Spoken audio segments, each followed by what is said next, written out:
mon pied derrière avec un long steak en poussant sa hanche. Je rentre le bras et je passe. Comment il roule? Moi je vais remonter, je vais envoyer ma tête, rentrer mon bras, passer de l'autre côté.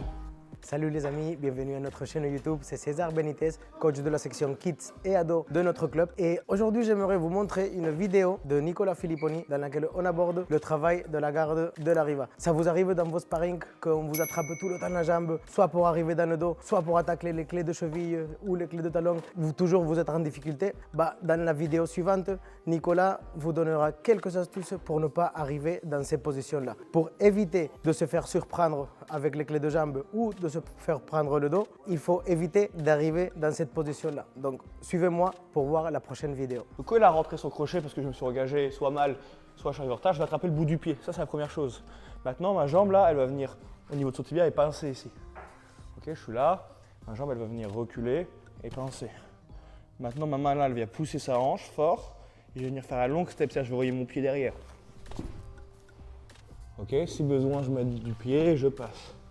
Encore une fois. Il rentre de l'arrivage, j'attrape le bout du pied tout de suite pour pas qu'il finisse. Et je viens coincer sa cheville ou son tibia avec ma deuxième jambe. Vous avez vu là, vas-y, c'est de bouger. Compliqué pour lui, je vais pousser. Et là, je vais me désaxer, envoyer mon pied derrière.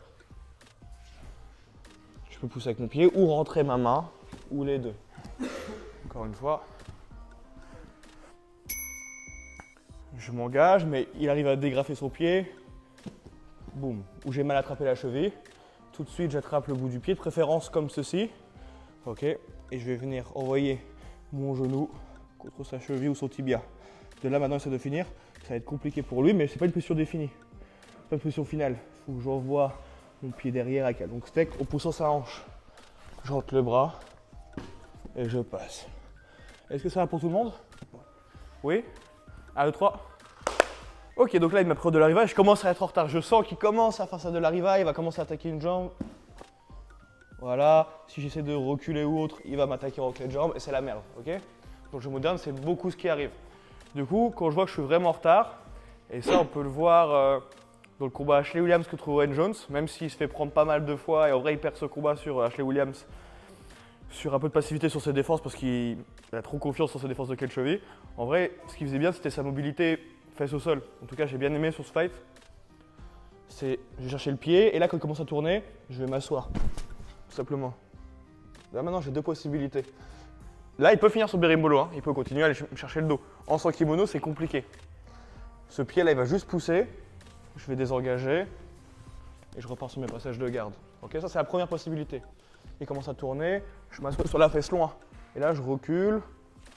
Et après, je vais revenir sur mes passages de garde classiques. Maintenant, si j'ai le bon timing, au moment où il roule, moi je vais remonter, je vais envoyer ma tête, rentrer mon bras, passer de l'autre côté. Ok, c'est vraiment un timing, hein, faut le sentir. Mais ça marche plutôt bien une fois qu'on l'a. Ça marche aussi bien sur les forces de leg lock, ce genre de choses.